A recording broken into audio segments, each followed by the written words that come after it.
Salut à tous, on se retrouve aujourd'hui pour une toute nouvelle vidéo. Aujourd'hui, ça sera une vidéo de 5 films Disney Pixar beaucoup trop sous-cotés pour moi. Des films qui ont soit pas eu le succès escompté, soit qui sont un peu tombés dans l'oubli et je comprends pas trop pourquoi. On va essayer de leur redonner leur lettre de noblesse aujourd'hui. Allez, c'est parti.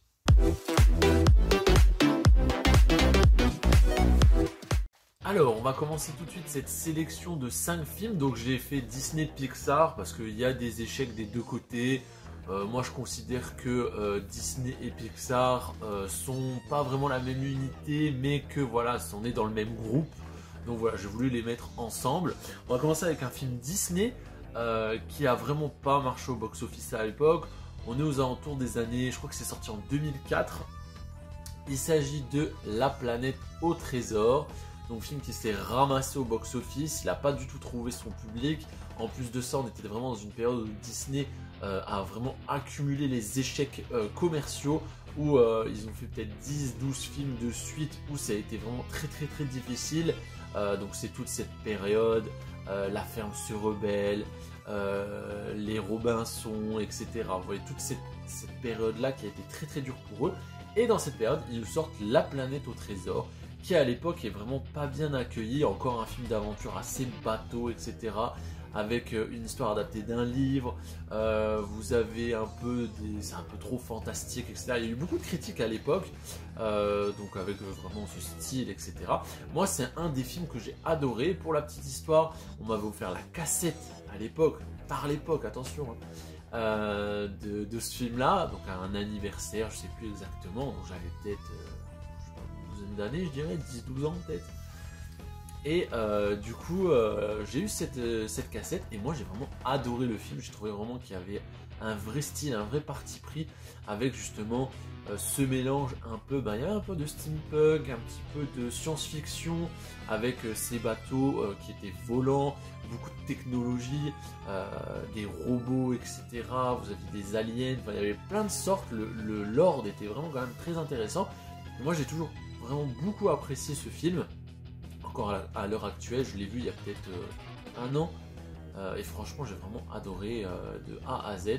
Et c'est un des films, je trouve, qui est beaucoup trop sous-coté. On n'en entend jamais parler. C'est peut-être un de ceux qui surnage un petit peu de cette époque. Mais il est quand même en dessous de ce qu'il mériterait pour moi. Donc La planète au trésor, si vous ne l'avez jamais vu, l'histoire est vraiment très cool. Graphiquement, c'est un parti pris très intéressant.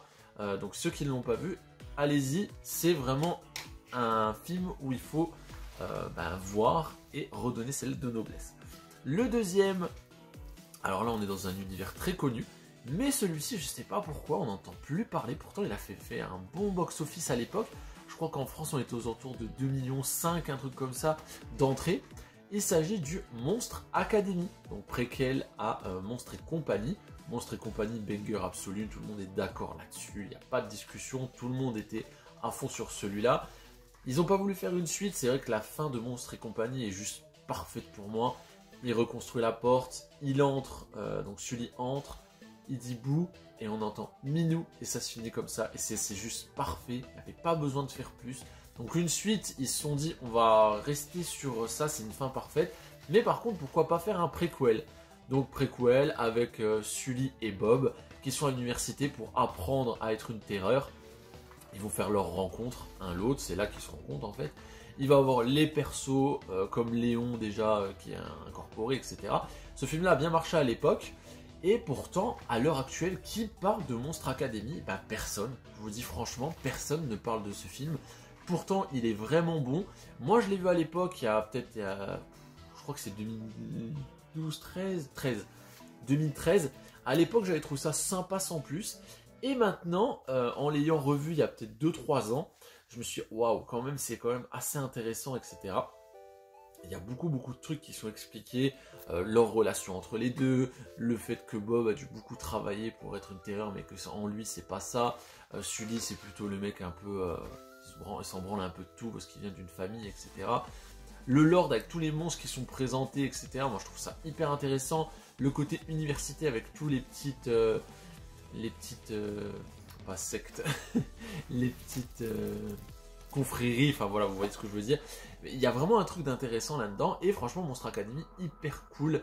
En plus, vous avez vraiment, à la fin aussi de ce Monstre Academy, bah, la jonction avec Monstre Academy, pardon, Monstre et compagnie, donc comment ils ont progressé dans l'entreprise, etc. Plein de petites références. Franchement, c'est vraiment excellent. Et je voulais en même temps vous parler de la série qui est arrivée sur Disney+, que personne ne parle non plus, qui est Monstre au travail, qui est une suite à Monstre et compagnie, mais qui prend le parti de pas vraiment suivre Bob et Sully de manière rapprochée, mais plutôt de mettre à l'honneur un autre personnage. Et ça, c'est très malin. Donc vous avez vraiment la suite avec comment on change de l'énergie des cris au rire. Les autres entreprises qu'ils ont présentées, il y a plein de personnages qui reviennent de Monstre Academy. Je trouve vraiment le Lord avec cette série et ces deux films parfaite. Il y a vraiment tout ce qu'il faut en prenant le parti pris de justement changer de personnage dans Monstre au travail. Ils font revenir par exemple des personnages de Monstre Academy avec Johnny Washington. Je sais pas si on le voit, ouais, vous le voyez là. Donc, Johnny Washington, c'est un peu le méchant de Ousma Kappa, donc voilà, d'une autre fraternité. Voilà, c'est ça, fraternité. Et il revient dans Monstre au travail. Bref, il y a énormément de trucs qui sont trop bien. Que ça soit pour Monstre Academy, mais aussi pour Monstre au travail. Monstre au travail, la saison 1 était un petit peu bof, mais la 2 était vraiment exceptionnelle. Donc franchement, je peux que vous recommander Monstre Academy, Monstre au travail et Monstre et compagnie évidemment. Mais pour moi, c'est vraiment beaucoup trop sous-coté et je pense qu'il mériterait aussi plus de visibilité. Ensuite, un peu dans cette période, comme je vous ai parlé de La Planète au Trésor, il y a eu un autre film qui a eu un peu du mal au box-office. C'est le Atlantide, l'Empire perdu. Donc Atlantide, l'Empire perdu. On suit les aventures de Milo Thatch, je crois que c'est son nom, qui va en fait monter une expédition pour aller chercher le trésor de l'Atlantide. Il va lui arriver des choses, etc. Il va tomber sur l'Atlantide, il va tomber amoureux de Kira, qui est en fait une Atlante, tout simplement, qui a des pouvoirs un peu spécifiques. Et voilà, il va essayer de sauver l'Atlantide et ses trésors. Ça aussi, à l'époque, c'est un film qui n'a pas marché. Je pense qu'il est un petit peu plus marché que La Planète au Trésor, mais ça reste quand même en dessous de ce que c'est. Exceptionnel, moi j'adore l'Atlantide, c'est peut-être dans mon top 10 ever niveau Disney. Donc franchement, c'est un film exceptionnel que vous pouvez voir encore à l'heure actuelle et qui passe vraiment extrêmement bien. Gros point positif sur la bande son qui est vraiment bien. Sur la VF qui est exceptionnelle, vous avez du Jean Reno, vous avez du Patrick Dempsey, vous avez une BO et une VF assez exceptionnelle. L'histoire est trop cool. Pareil, niveau graphique, ils ont vraiment tenté quelque chose et c'est super joli. L'univers un peu aussi rétro-futuriste. C'est aussi un peu steampunk sur certains trucs. Et franchement, c'est exceptionnel. L'Atlantide, pour ceux qui ne l'ont pas vu, il faut vraiment le voir et essayer de leur donner aussi ses lettres de noblesse. J'utilisais déjà beaucoup cette expression aujourd'hui. Ensuite, on enchaîne avec des films un petit peu plus récents et pourtant qui n'ont pas marché. Alors là, ça s'explique un petit peu plus facilement. C'est deux films qui sont sortis directement sur Disney+. Un Disney qui ne sort pas au cinéma. C'est un Disney qui a du mal à fonctionner, même dans les années 2000, même un petit peu avant, quand il nous faisait le direct ou vidéo. Je pense par exemple à la suite de La Petite Sirène. Je pense aux suites de La Belle et la Bête. Je pense à tous des films comme ça qui sont passés direct ou vidéo, donc pas de sortie ciné directement en DVD à l'époque. C'est des films qui se sont cassés la gueule souvent, des fois à juste titre parce qu'ils n'étaient pas bons. Je pense par exemple aux suites de La Petite Sirène, moi j'ai pas trop aimé, les suites de Cendrillon, tout ce genre de films. Mais il y en a d'autres, comme à l'heure actuelle, que je trouve que c'est vraiment dommage. Et on va parler de En Avant. Alors En Avant, c'est un film qui est sorti, il me semble que c'était juste avant ou au début du Covid, je sais plus exactement comment ça s'était goupillé cette affaire. Mais voilà, il a vraiment empathie du Covid, il est sorti directement sur Disney+. C'est un film qui a pas bien marché. Je pense que les temps étaient aussi un petit peu durs, on va pas se le cacher. Mais c'est assez dommage parce qu'il est vraiment bien. Donc là, vous êtes avec deux frères. Donc il y a Barley et l'autre c'est Yann. Qui sont deux frères, donc voilà, dans un univers futuriste, mais avec énormément de créatures mythologiques. Vous avez une hydre, vous avez une manticore, vous avez centaure, etc. Bref, des elfes, des trucs comme ça, des licornes, bref. Et ils ont en fait perdu l'usage de la magie qu'ils utilisaient avant, et ils ont subi tout simplement l'évolution technologique avec l'arrivée du feu, puis après de l'électricité, etc. Et en fait, ils se sont encroutés, ils n'ont plus voulu utiliser leur pouvoir, et ça s'est perdu. Et nos deux héros principaux, ils doivent en fait... leur papa est mort, et ils veulent lui reparler. Leur papa leur a laissé une baguette magique, un bâton magique, et une notice pour leur apprendre, etc. comment le faire revenir, en fait, tout simplement. Donc, une super aventure fraternelle, entre vraiment une famille très très très intéressante. Je trouve que c'est une belle ode à l'aventure. À la fin, elle est très très très émouvante. Il y a des scènes qui sont assez folles. Je pense à la scène de fin où vous avez un dragon qui se matérialise avec tous les déchets et les cendres de leur récolte. Enfin bref, il y a plein de choses qui sont très très bien foutues là-dessus. Personne n'en parle. À l'époque, ils avaient des critiques étaient plutôt mouais, vous voyez. Et pourtant, bah, c'est un très très bon film. Il a vraiment pas trouvé son public et je pense que à l'heure actuelle, on pourrait lui laisser sa chance. Franchement, ça serait un film qui sortirait au cinéma maintenant. Je pense qu'il aurait vraiment un succès d'estime et peut-être au box-office. Donc voilà, si vous n'avez pas vu en avant, je peux que vous le recommander. Il est excellent, vraiment top. Alors évidemment, ces sélections, moi je vous en ai pris que 5, mais il y en a énormément. Comme par exemple Soul, que je vous ai pas parlé, qui est aussi sorti directement sur Disney+, qui est exceptionnel, moi j'ai beaucoup aimé. Avalonia, beaucoup critiqué même sur la plateforme, et pourtant très très bon. Je sais pas, Raya, et le dernier dragon, pareil, très très bon.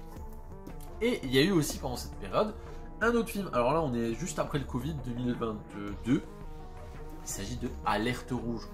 Alerte Rouge aussi, très peu de pubs dessus, très peu de succès commercial pour moi. Il n'y a pas beaucoup de produits dérivés. Vous voyez, Disney en général, on voit leurs succès commerciaux en fonction des produits dérivés. Souvent, vous bouffez du produit dérivé quand ça marche.